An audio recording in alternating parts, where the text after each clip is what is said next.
Hey, Seth. Hey, Allie. Another great guest today. We have Chris Ahuja. So, Chris ran for Congress in California. Unfortunately, he did not win his primary. However, he's still really active.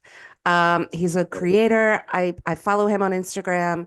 He is always kind of giving it to Trump, which I love. Um, I imagine he's still pretty active in his community. We'll find out. But I love to talk to candidates who've won and unfortunately lost their primaries because it's nice to have that debrief and understand what the process looks like Yeah, to run for office because a lot of people don't know. If you've never run for office, how would you know? You know, exactly. And so it's a good thing that Chris is here to kind of let us know a little insider information little inside about baseball. how it goes down. Yeah. Yeah. So let's welcome him in. Hey, Chris. Welcome to Left Out Loud. Hey, good to be here. I really appreciate the opportunity, and yeah, I'm excited about this conversation and just letting you guys know how it's all been. Yeah. So let's start there. You didn't win your primary. And when was it? It was time both standstill and moves at the speed of light under this administration. So Yeah. Yeah, was it a few weeks ago? yeah, literally. I mean, now it feels like it feels like it was a few months ago, but no, it really was just a few weeks ago. It was June Yeah. 2nd. Okay. So, um, yeah, I ran in 2024, Hmm. which was very different than this time around in 2026, and we didn't win, which obviously you want to win. I'm a competitive Sure. person, but I think this time around, especially in 2026, with so many different races across the country, there's all these grassroots candidates, Mm, and then of course social media, using social media to get your name out there and really let people know that there are options out there. yeah. And for me, I think I learned a lot. I learned so much this past cycle, and um, yeah, I have all sorts of I have all sorts of I stories. can't wait to hear him. Um, when you're getting attacked a lot on social media by what seems to be coordinated attacks, um, and then they slowly stop attacking you, you're like, no, keep attacking me, because Yeah. we have some very coordinated attacks um, that weren't And, just and do you think were they from the right or were they from the establishment Democrats? Were they a mixture of both?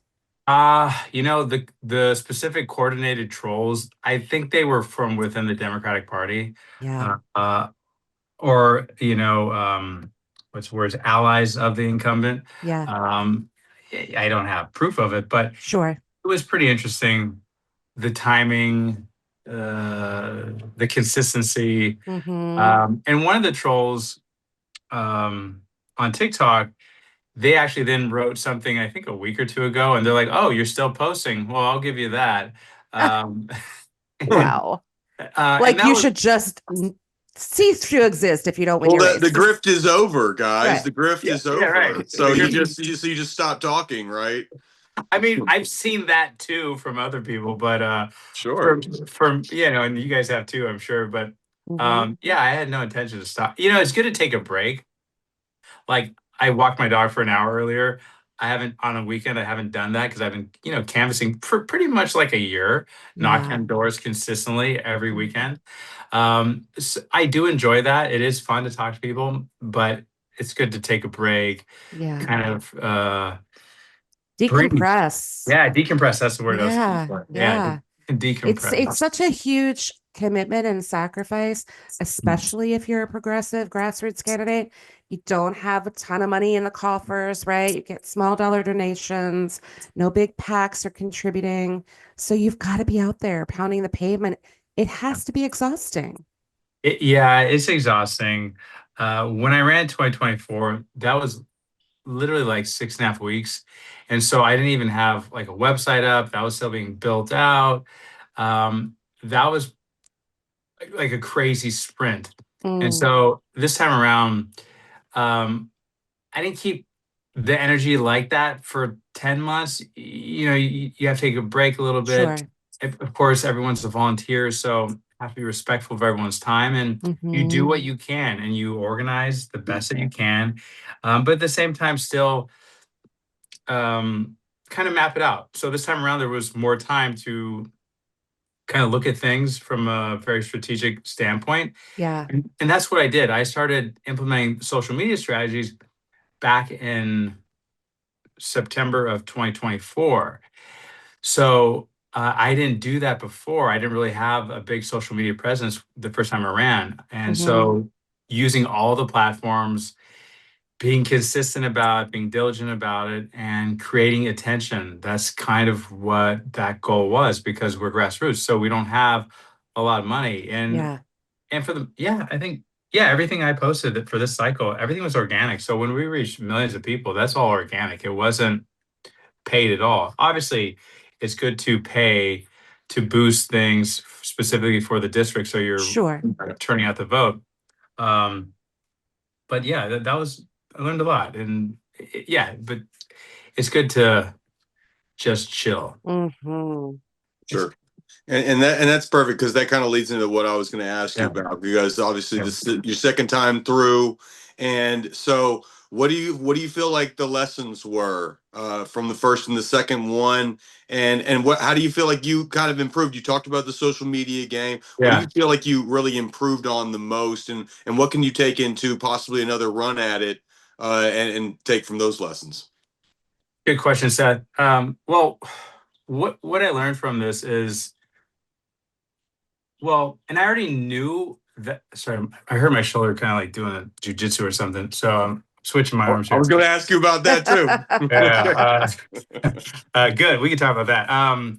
So the main thing is, my main strategist, he's an expert in political science and voter statistics, voter behaviors. He's a PhD from the University of Michigan, for all the Michigan fans out there. So even in 2024, like I knew the same things, but this time around it started to really connect, because name recognition is the most important thing. Mm. And we're in June still, but even the past few weeks, I was doing a really cool job doing research for public transit in Orange County. And even though I was in Orange County, which isn't the district, there were people who knew who I was just because of my social media. Yeah. And I was kind of shocked by that, because I wasn't around those people. My like team members, like, hey, somebody was asking, like, hey, is that Chris over there? And they're like, yeah, that's Chris. And like, I watch all his videos. And I thought my team members were kind of just, blowing smoke up my ass, just kind of like, because I'm a Numbers look super, good, Chris. yeah, We're exactly. really making it. We're really making a impact here, Chris. Yeah, yeah. And so I was like, they really said that? They're like, yeah, this person watched all your videos. And then somebody else said they voted for you, but they lived in LA and Los Angeles. And then that happened, in the district where I was at the grocery store, I think a few days before the election. And the reason I bring this up is because name recognition is what people remember. So Mhm. unfortunately, people don't necessarily always vote on the issues, because if that was the case, nobody would have voted for Brad Sherman, the incumbent. Right. But that guy, he blasted ads 24 hours a day using all his money. So you see his ads all the time. He copied my videos from a year ago, my walking and talking videos about ICE. And so, but people see that, they go, oh, that person's against ICE. They're against Donald Trump, whatever it is. Mm-hmm. But they just remember the name. They don't Yeah. actually know that they never vote to support the things they're actually talking about. Right. So I learned a lot about social media. People recognize you. They're like, oh, I watch all your videos. So that was kind of a humbling experience. Um, but yeah, that's a big takeaway. Name recognition, how you build that if you don't have the resources that an institutional Democratic establishment campaign has. Yeah. And yeah, it's definitely challenging, even for people who do have money, which in our race, we could see people who did have money, and the money that they spent, not good at all. Mm-mm. So for us, cost per vote, yeah, we did fine. What was the other question you had, Seth? Sorry, I forgot.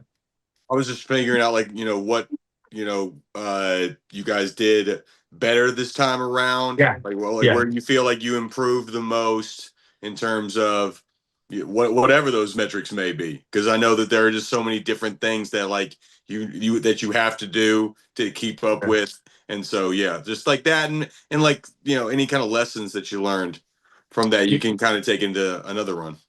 Yeah. So in terms of improving, well, in 2024, there wasn't a whole lot of time to really organize certain, it was only 6 weeks. So some weekends we'd have a lot of people knocking on doors. Mm. But overall, I don't have the exact numbers in front of me, but using our canvassing software and cutting our turf, oh, we scaled that by, I don't know what the number would be, the percentage wise, but by a massive amount. So Mhm. we were able to be consistent every weekend and knock on lots of doors. We'd have different goals. And so when we did the first time around, some were the same people, some people weren't available. But the first time around, we had a different software, which unfortunately that software shut down. However, we used the new software that everybody uses here, and we were able to be consistent. We're like, hey, let's do 200 houses in these 2 hours. Let's try to do 400 houses. Let's try to recruit so many people. And just by doing that, we improved a lot. And then towards the end, even like I guess 6, 7 weeks ago, using another software specifically for texting or for phone banking and seeing how that works, it's like, oh, this is really cool. We in 1 hour we called I don't know 400 people. So Mhm. you can kind of see like, okay, you have your canvassing, your turf, you have your phone banking, you have your text banking. Obviously, you want to be specific and not waste money. And I can see that where other people in other campaigns are boosting their ads in areas that are not part of the district. That is literally throwing away money. Yeah. It may help your name recognition. People may donate, maybe people volunteer, but being really crystal clear on or intentional, as people say, on what you're doing with this area. So the first time around, kind of a rushed kind of case. I learned like meet and greets, our fundraising, working with the fundraising team for the first time. I never did that in 2024. So I, Mhm. I worked with Zoran's team for almost I don't know, 7 months, Okay. uh, from March of 2025. I think till towards the end of the year, and I had to make some decisions that were best for our campaign. But that was a really good experience and seeing how that part of it works. Mhm. And a lot of meet and greets, like I started doing more towards the end because I did get like threats. I had different threats. When I had videos that went really massively viral. Um, and I had all these messages on Facebook, on Instagram, and that was a little scary. That Yeah. I never had that before, and so I talked to some different people who are experts in that field, and I was still more vigilant. So all these different things, and then of course, if somebody wants to come over to my house, they're more than welcome to. They're not gonna be able to leave. Um, but uh, but figuring out how to manage all these things, and of course, having the right people to lead certain areas. And so I delegate and put trust into my team. One of our team members was telling different people this every time we were like canvassing, and I think he posted on social media a few times. But I think that's part of leading a team. First of all, I don't think anyone's born a leader at all. I think it's something you have to practice. And Mhm. so having different people doing different things in terms of helping the campaign. Yeah. So the first time around, it was so rushed. It was hard to kind of uh, see things from a distance because you're in the middle of it. And so, yeah, I learned a lot this time around. I know how to make it better. Uh, yeah, I like a challenge. Yeah. That's I like an impossible and challenge. So on that, kind of piggybacking on that,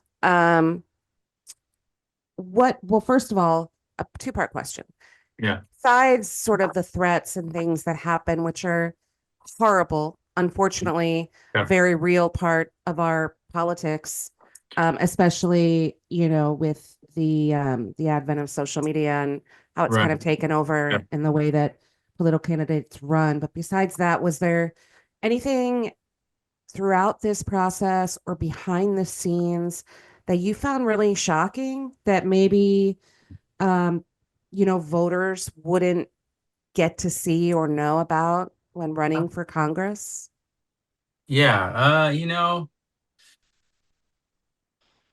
well, I think, and I saw this the last time in 2024. There's so many voters that don't know. They don't know about certain things that may be happening in the district. So one thing, by the way, I'm looking over here, but hopefully it doesn't look weird on the thing. No. I catch myself doing that a lot. And I learned this in 2024, where a lot of people didn't know about the Sepulveda Transit Corridor project. And that is a project here in Los Angeles that has basically been delayed for a really, really long time. Yeah. It would build public transit. Specifically, we would want heavy rail from the San Fernando Valley over the Sepulveda Basin, the 405, to West LA, and then eventually would lead to the LAX. And the incumbent was always catering to the 1% and the areas surrounding where it would be built. And when people go, oh, wait a minute, I could get on a subway or a train from the San Fernando Valley, get to where I need to go on the west side in minutes, they, of course, all supported it. But so many people didn't know about that. Yeah. And so certain issues, especially things like that, they're not very loud. You don't hear about them as much. Maybe more now because of social media. Also, people they're creatures of habit. In this particular district, Brad Sherman has been here for 30 years. Ugh, And so long. so So long. I know, it's so long. Or 31 years, whatever it is. Insanity. And so I think when you're talking to voters, most people may not like somebody, but that doesn't mean they're not going to stop voting for them. Yeah.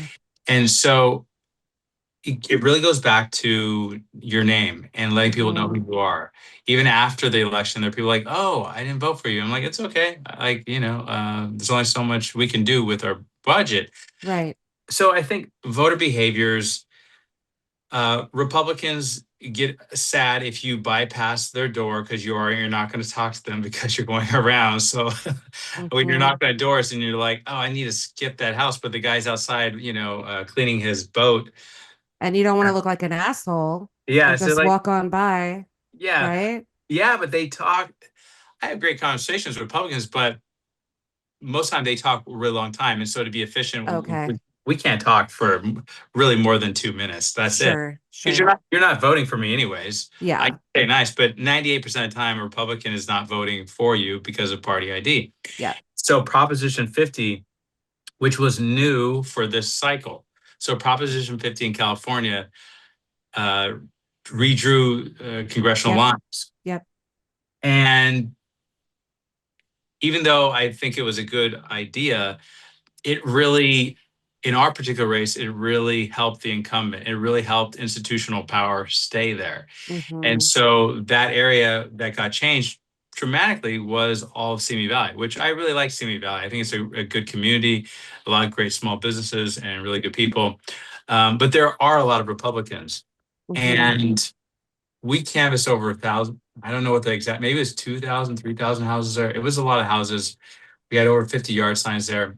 And I don't remember the exact number. Maybe it was 700 votes total, which I was like, I thought we would have done way better. But my point is that really helped the incumbent because the one Republican in our race, I humiliated him a couple of times. That Republican didn't even campaign. I think he's like 81 or 82 years old. God bless the guy. But he was only as the first time. Was he running for the first time? No. He's ran multiple times. He ran against the mayor of LA when he was in another district. He's just one of those people who just runs. They're never going to win. It's just, I don't know. Maybe they just something to do, I guess. Yeah. Well, that guy, because there's only one Republican, he didn't even raise hardly any money at all, like practically nothing, but it doesn't matter because of party ID. Yeah. So he got so many votes,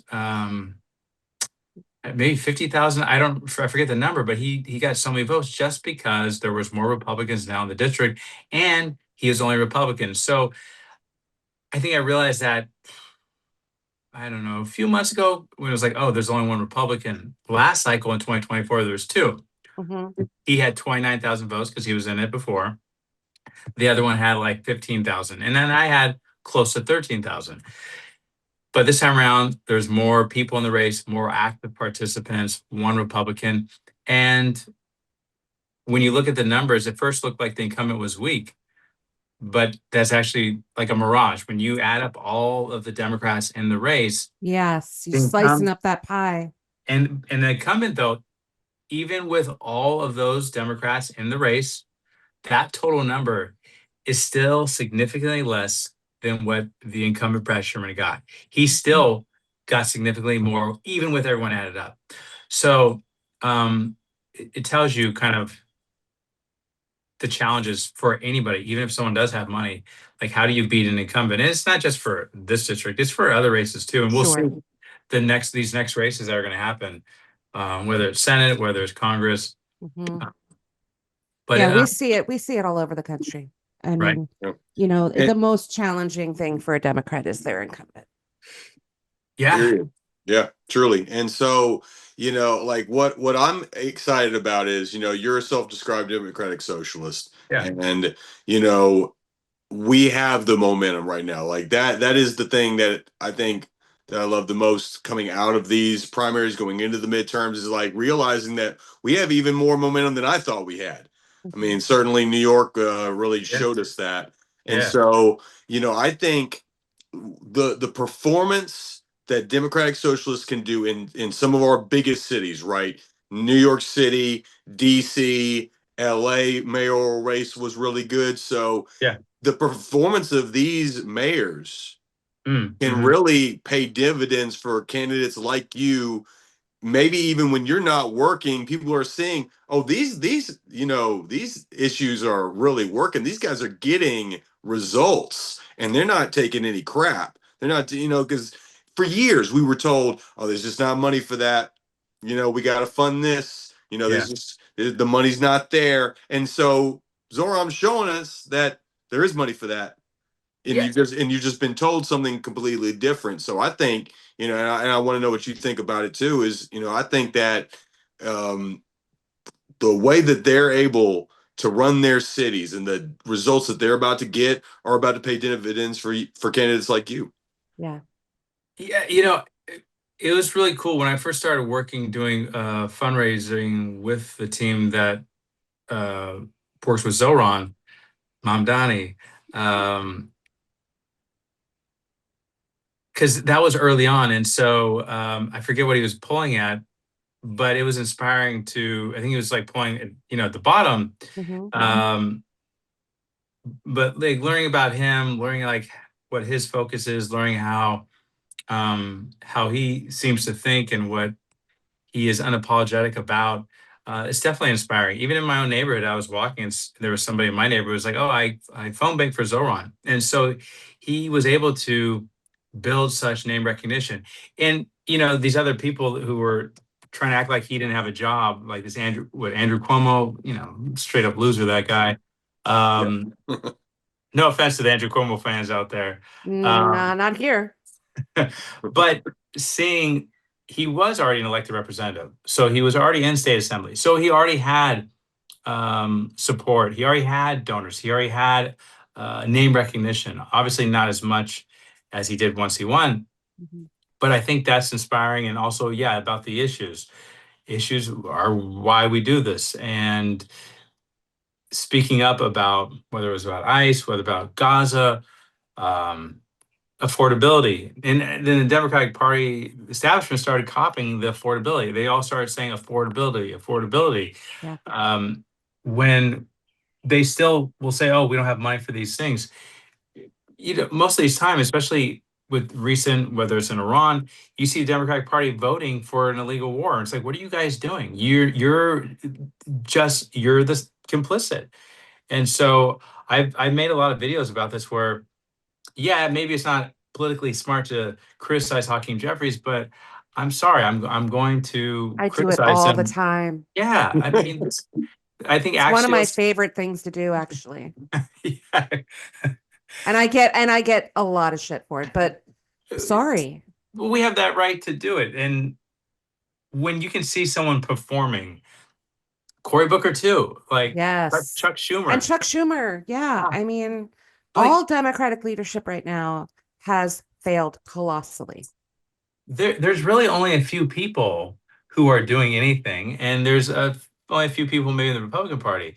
And like Mhm. Thomas Massey, I was, it was cool to see him do that stuff with Ro Khanna and for them to work together. Yeah, But at the same time, you're only speaking up because you lost. exactly. That's a coward. Yeah. Like you're a coward. You're only saying now because you're not worried about Donald Trump. And so, um, yeah, you want to hold these people accountable. They're supposed to be working for us. And in Hmm. our area, um, like Brad Sherman, for example, voted present on the Charlie Kirk Remembrance Act. Mm. Why can't you vote no on that? Why can't? But that's what his strategy is. We Yeah. did a podcast with my strategist, and we were talking about his strategy. His strategy is to keep his head down. That's what Brad Sherman does. Hmm. He doesn't want to take any risk. He doesn't want to cause any trouble. He just keeps it low. Yeah. And I think that's a thing that most of these politicians do across the United States. Most people we don't even know who their congressperson is. Do you know if Brad, this is a theory, I don't know much about Brad. Do you know Yeah. if Brad does any investing, any trading, getting Um, any kind of like big lobbyist money? What's his financial deal look like? I think there are some websites that list it, and I did some research maybe 6 months ago. He seemed to be into bonds, I think. Okay. I think Okay. that's what I saw. Um, Obviously, APAC is a big part of his record of being in Congress. Wall Street, Hmm. I think the military industrial Complex, yeah. And see, lobby. and that's so my theory is people that keep their head down, they're Mhm, maintaining their own personal financial security, right? yeah. If I don't draw too much attention to me, no Mhm, one's going to look into what's really going on mhm, behind the scenes in my yeah. personal life. And Mhm, I mhm. feel like a lot of our politicians do that.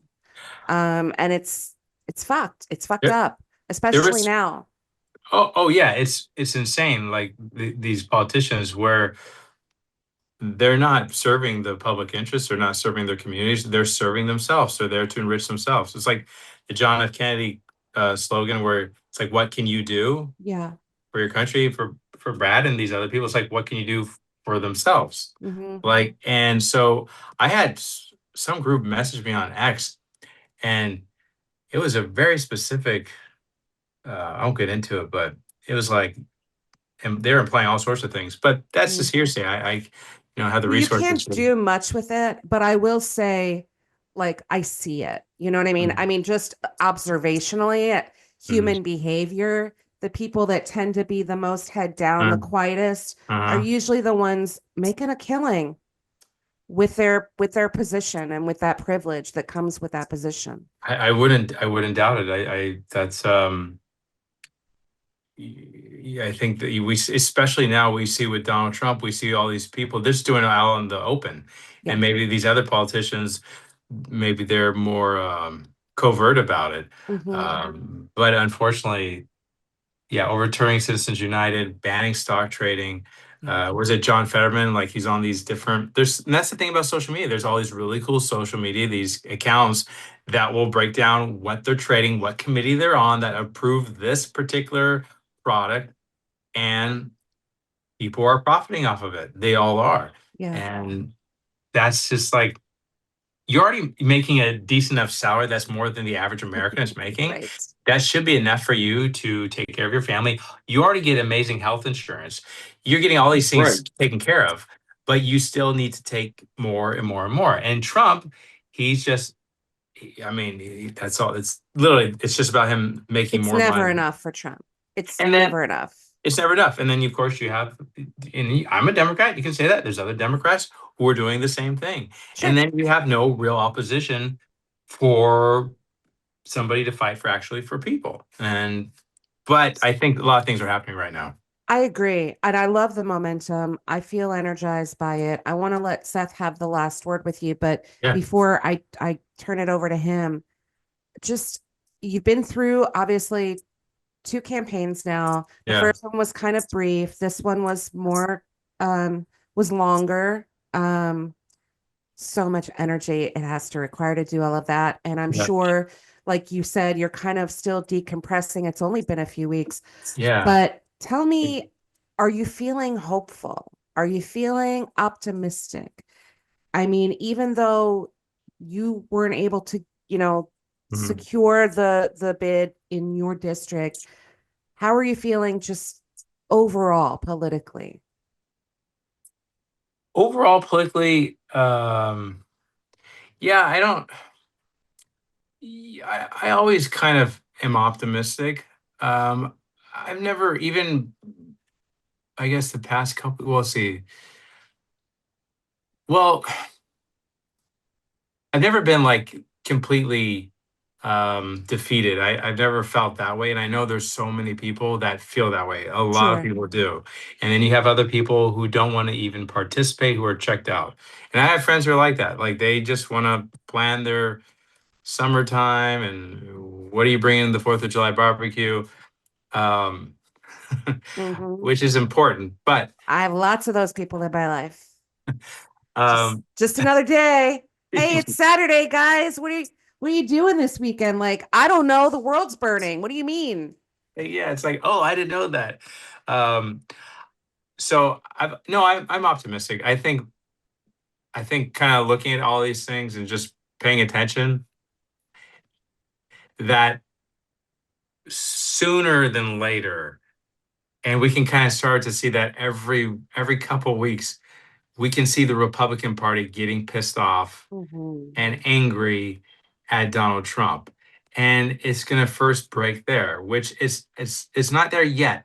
Yeah. So I think as that keeps getting worse and worse for them and the Congress people, the districts, the communities that voted for him, once they start getting really angry at their representative, uh, then it becomes real, and then they will drop Trump so quickly. Like Yeah. it's gonna happen. It's gonna happen like that. They will Hmm. turn on him so fast, and hopefully the Democrats don't fuck it up, and they can Yeah. actually like figure out how to Fingers how crossed, Chris. fingers crossed how they can facilitate that. So because the Republicans they'll eat Trump alive. Like they're going to turn on him, Yeah. and once he loses, and all these people start losing and losing and losing, that pain is when it happens.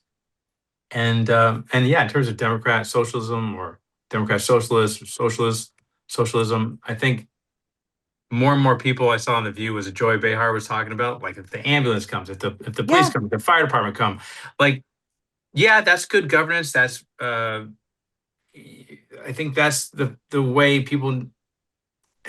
It all goes back to education, honestly.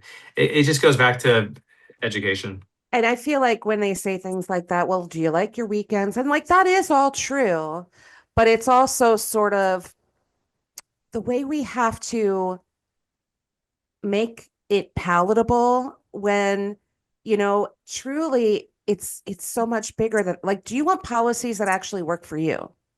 Right. Or do you want it policies that are working for the billionaires and the donor class? It's really that simple. It's really that simple. And I think when I talk to people, it's crazy for somebody, especially a Republican, to defend a billionaire because that person I'm speaking to, the likelihood that they're a billionaire in front of me is very low. And it's They're never not a going to bill- happen.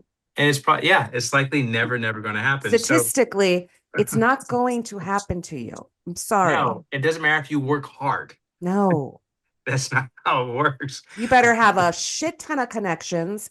You better have come from a lot of money. You Yeah. better have gone to an Ivy League school, and you're Oh yeah. going to have to crush a lot of people to get there. Oh, you have to yeah, if someone doesn't become a billionaire, which by the way, I think I had a donor. I don't remember the name exactly, but I think they were a billionaire and I think they're donating $27 and I think they weren't they were in the health field and somehow they got lucky with whatever real science that they made to like help people. So maybe they were the unique billionaire who And it was $27 donation. yeah. Pony up, motherfucker. I My know, I God. know, I know, I What is know. up with that? God damn. Yeah, that's But crazy. But I might be, maybe I'm wrong. Maybe they're 800 million. I don't know. I mean, it's all relative. Once you get past the first half a billion, it's, Yeah. It's all, and a lot of it comes down to your stock. I mean, Elon Musk had about a 2 week run as the world's first Yeah. trillionaire, and now he's back below, Loser. 900 million because Tesla and Stargate or SpaceX. whatever the hell Yeah. Yeah. SpaceX got Oh, got yeah, yeah. got killed Okay. after the IPO. But I don't want to completely like just throw us No. off, but I had a question Yeah. that I really wanted to get into with you, Yeah. because a race that's really going to shape the Senate is the one in Texas with Oh, yeah. Tallarico running against Ken Paxton. The first Yeah. thing Paxton did was try to go after Tallarico's manhood Yeah. because he's a soft-spoken Christian guy, and he called him he called him a transsexual.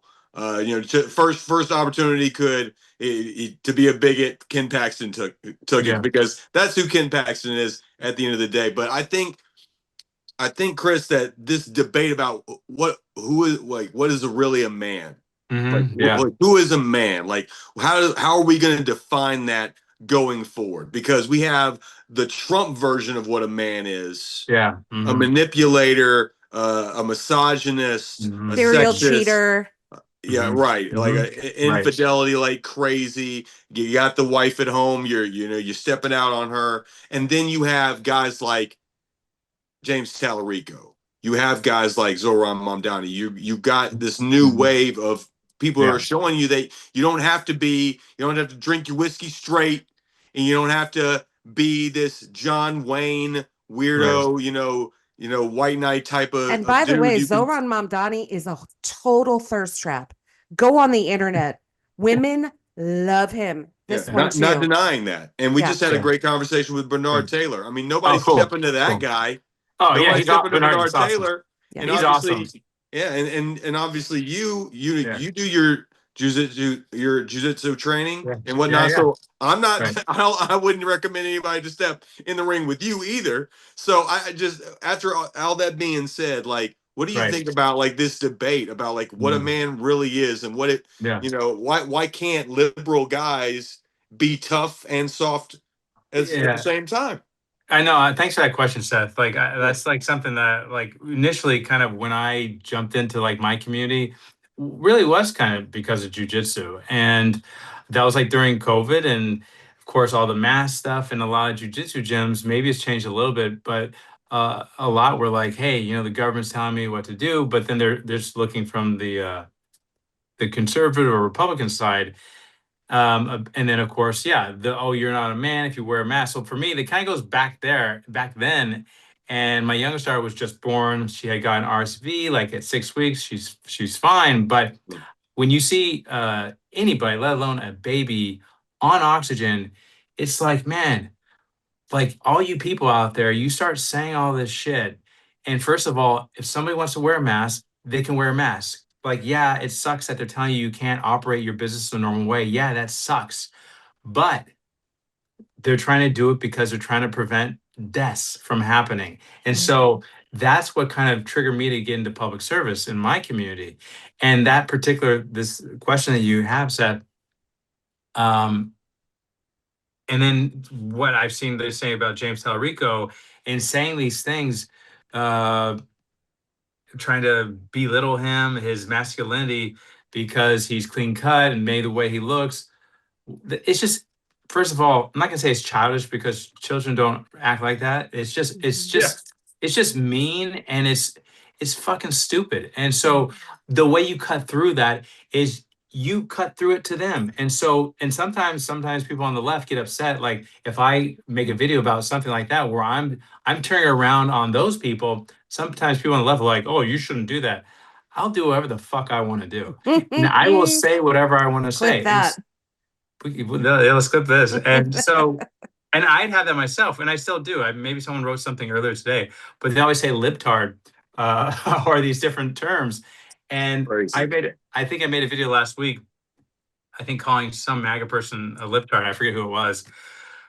But the thing about being a man or masculinity, and if you're talking about Donald Trump, these people, serial cheater, a rapist, a thief, all these people. And first of all, Donald Trump, he's so insecure that he has to project all these things. The fact that he has to go, how, even if you went to UFC from the beginning, Donald Trump has never trained in a ring before. He's never done any grappling. He's never done any boxing. He's not athletic. He, if anything, he is so beta, that guy. He is so beta. Yeah. Beta Trump, that's who he is. And so when all these other people who perpetuate this thing about masculinity, and I see it, people will comment. I have like all these random trolls throughout America, and they say these things, and I don't go around fighting people, but I will fucking choke them out. Like I will choke them out in a second. I'll let them take my back if they want. They can start with an advantage, and I still will choke them out. That doesn't mean I'm a man, but the fact that these guys out there perpetuate this toxic masculinity, it's so offensive to me, because that's not what a man is. A man takes care of their family. A man is a good person. A man takes care of their daughters. Like there's so many things that make up what a man is. And so when these people, Stephen Miller, that fucking asshole, those people, they're not men. They're the opposite of what men are. And they're not women either, because they're not even good. They're not even human, honestly, Yeah. these people. And they're there for the grip. They're there to steal. They're there to make profit off of kidnapping families, putting them in private prisons that are owned by the same donors who funded their campaigns and who also fund Democrats. And so the masculinity thing, that really pisses me off. And because I would hear in the jiu-jitsu community so much, and there's people in the jiu-jitsu community who are well known.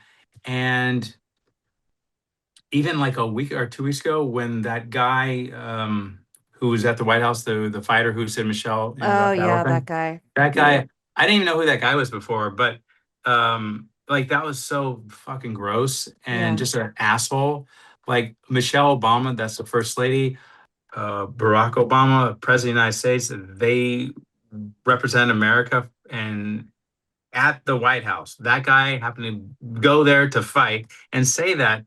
And I remember saying this one well-known jujitsu teacher like promote that. And I was just like, I already knew that about that guy. And I know a lot of these people, some not that person, but I know other people who know. It's a small community Yeah. when you like distill it. But I was just like, like, and seeing the comments when that teacher said that, the comments were like, dude, unfollow, you're gross, man. Oh, good. I'm glad Yeah. to hear that. And there's people in the jiu-jitsu community who are like, they're anti-establishment. They're not like pro like Democratic Party, but they're not pro MAGA or Republicans. They're just like anti-establishment. They almost lean more Democrat socialist. Maybe they don't realize it. And so My daughter's boyfriend is in the jiu-jitsu oh, community. cool. And Yeah. I cannot, we don't talk politics. I can't Yeah. really pin him down in terms of Yeah. where his head is. But he is the sweetest guy. I mean, just so authentic and kind and lovely to my daughter. Yeah. That's Yeah, cool. there's a lot of stereotypes baked in There, to all of that. there is with jujitsu, because I've been doing I've been doing it for 10 years. Yeah, basically 10 years. And there are people, there's a lot of like doctors, there's all different types of professions who do jujitsu. It's just a really unique art to do. Yeah. And it's always, you're always learning. So sometimes the people who are really good are like these really unassuming, like dorky people, and they're just really good. And so with jujitsu, though, I think there's been people in the past 10 years who really were like these hardcore MAGA people. But then there's this other element where people are like, they'd message me online and then they started following me, and they were like high level jujitsu people. And they're like, thanks for saying all this stuff. Cause sometimes they're afraid to speak up. Yeah. And I'm, it's real quick, a real good story. A teammate of mine for the school that I'm ranked under, they have coaches from all across the United States, and a really cool dude who was a Republican supporter, always liked Trump and did security when they didn't have enough people in where he lives. And I saw him a few years ago. I said, "Hey, I don't support that guy, but you seem like you were really happy doing your job, providing security with the Secret Service. I respect that." Um, and I hadn't talked to them, I hadn't seen them in a while, and I've been making a lot of videos, and they called me up out of the blue, and I was like, "Oh, wonder what they're gonna say." Mhm. And I was listening to him talk, and really nice guy, but also, a little intimidating. Yeah. And he said, "I've been watching your videos," and I said, "Yeah." He's like, "Yeah, you got me thinking." And basically he says, "It's a cult, bro. It's a cult, man. They Oh, they lied about the wars, the Epstein files. They lied." And he's like, Some things about the Democrat Party, I'm not sure about those, but I'm done with that." And I was, yeah. wow, like he's like, your videos like got me like really thinking about a lot of these things. And you were right, brother. You're right. And That's fantastic. yeah, that was like, it was Love a that. long, yeah. And that guy, he is literally the epitome of what you think of, masculine. Sure, Like he's sure. he's lifting tires. He is, Yeah. big guy. He's out in the wilderness. But just a really sweet guy, authentic. And I Hmm. think he felt that he was lied to. Yeah. And And he was. a And he lot of was. Americans, yeah, a lot of Yeah. Americans were. People, I talked to a guy a few weeks ago. He had a shirt, and I was like, "Hey, wait a minute! I think we know each other." And jiu-jitsu guy, same Yeah. kind of circle. And he was an immigrant, and we were talking, and he was really upset about everything. And then he said to me, he goes, "Yeah, I voted for Trump." I said, "Hey, man, a lot of people did." Yeah. He Yeah. felt bad. Yeah. Yeah, And those are, I'm glad that you're still engaging in those conversations. I'm glad that your content is having an impact. I love your videos. thanks. I truly hope that you run again. I know it's exhausting and it's a Yeah, huge commitment of time and energy, and I'm sure a sacrifice financially, but yeah, um, wow, you're so right for that type of role. And so I really hope to see you make another run for it. But if you don't, whether or not you do or don't, really appreciate the sacrifice that you made to try Yeah. and make a difference in your community and for our country. And it's really honorable. Not everyone is cut out for that. And I think it's just speaks volumes about the type of person you are. And so just want to say thank you for running. Thank you for trying and putting up the good fight and continuing to fight. And thank you so much for coming on the show. It's been a Yeah, real man. pleasure. Yeah, you're a friend of the show now forever, man. oh, So thank you, Yeah, guys. if absolutely. you ever run again, you need to come back. If you don't, we still love to have you back just Yeah, talking Hey, Democratic Socialist stuff, baby. yeah, thanks. So No, thanks, you guys. That means a lot, Allie, Seth. It does mean a lot because you get in the middle of it, and you're just like, okay, we're gonna hit 200 houses a day. We're gonna do this. right. Yeah. So then, but no, it means a lot, and yeah, it's hard for me to sit still and just kind of let things happen. Hmm. I don't know if I'm gonna run for that seat again. I'm not sure. It's Yeah, pretty it's challenging. fresh. It's Yeah, only been a few weeks, so true. you got to just allow yourself time to rest. Yeah, To and get back to real life for a little bit. I'm glad to have met you through that signal chat. Yeah, me too.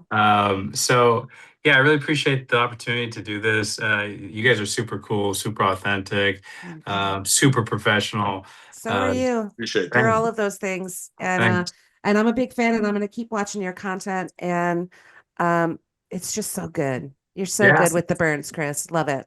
thank you. That is a big brother. It didn't really click like some of the stuff that I was doing, and then when it really kind of like started to pop, one of my first viral videos was when Zelensky got ambushed at the Oval Office. Yes. And so my strategist was like, "Hey, you need to make a video right now about Hmm. this.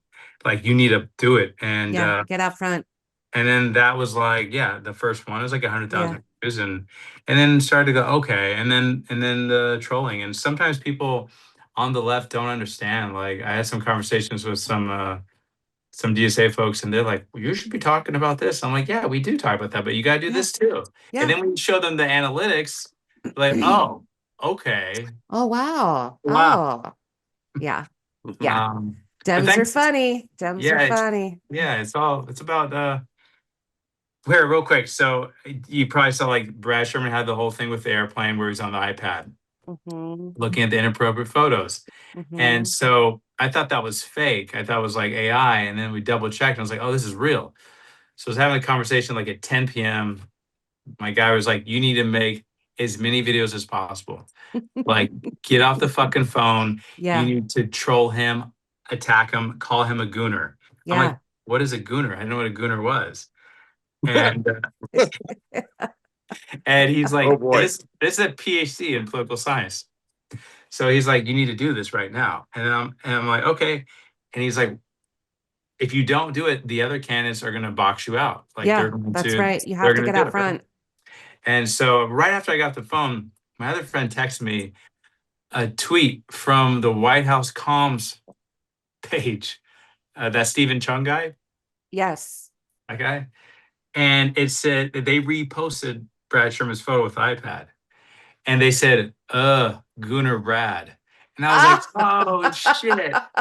I was like, I was just about to do that first. Ah. And I made so many videos till like 3 a.m, Yeah. just making fun of him just over and over again. And the other candidates in my race, not really. They didn't Yeah. even really do it at all. That was beneath them to do that. Sure. Sure. Oh, But oh. I got picked up by all these like different online news articles, these news Mhm. groups. And then that's when this one particular troll, I forgot the troll's name, there's like 50 messages like, oh, you should stop doing this. Mhm. You should stop talking about this. And then that continued for a long time. It's pretty cool. Yeah. Unreal. So they said, stop talking about this, talk about issues. And I was like, oh, well, then I guess we'll keep talking about this. Yeah. Oh, it's bothering you. Well, then that definitely says we should be doing more of that. Yeah. Yeah. And you can do both. You can talk about issues and you can call out, the incumbent for being a gooner. Exactly. Yeah. Because what the fuck, Brad? Politics, man. What the fuck? What the fuck, Brad? I think the last video I did, like on June 3rd or something, I was like, hey, we're gonna get you a nice big iPad, Brad. We're not going anywhere. Increase that font size, Brad. iPad Brad. iPad, Brad. That's good. iPad Brad, baby. iPad, Brad. Oh, hilarious. Yeah, good times, good times. But Oh, well, Chris, thanks again for coming on. You're a welcome. delight. And like Seth said, come back anytime. Absolutely, this is great. Yeah. You guys are awesome. Thank you. I appreciate the opportunity. Have a great evening. Thanks, you We'll stay in too. touch. This Yeah. is a lot of fun. You guys are awesome. Thank you. It was Thanks, Chris. best Have a good podcast night. I ever had All this whole time. right. Yes, for real. For Really? real. Yes. Okay. We're There was gonna some put good ones. that No too. offense to Sir. the other people, Yeah. but yes. Thank you. I love that. We'll see you soon for sure. All We're right, going to stay sounds in good. touch. Thank All you, right, Chris. thanks, Bye, Seth. Chris. Good question. All right, see you, Alex. Bye. Bye. Bye. Well, Allie, that was a lot of fun talking with Chris Ahuja. And I mean, that is a guy who, obviously did not win, but I think he has a great future in politics if that's what he chooses. Yeah. He's obviously very well versed in the issues, very involved in his community. And I think that's one of the better things is people that see him in the community really making change, and he's still continuing to do it despite not running for office anymore. So, Yeah.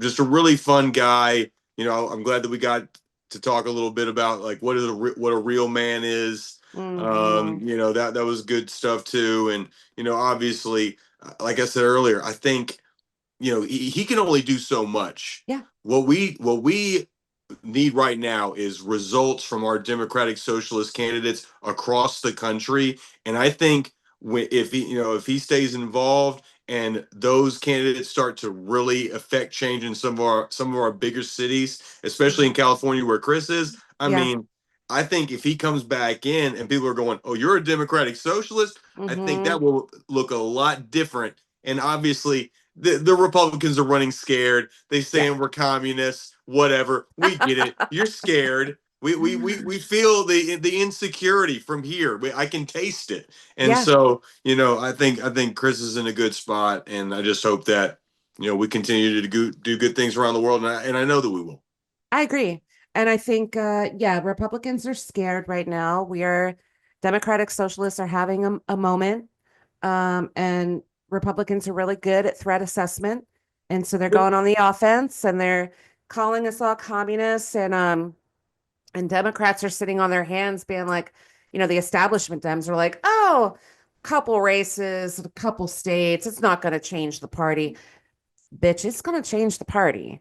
I'm here to tell you, Democrats have consistently fallen short over the last handful of years when it comes to reading the room. And the party needs some reforming. And if it means getting Democratic Socialists in big numbers injected into the party to reform it from the inside out, I'm cool with that.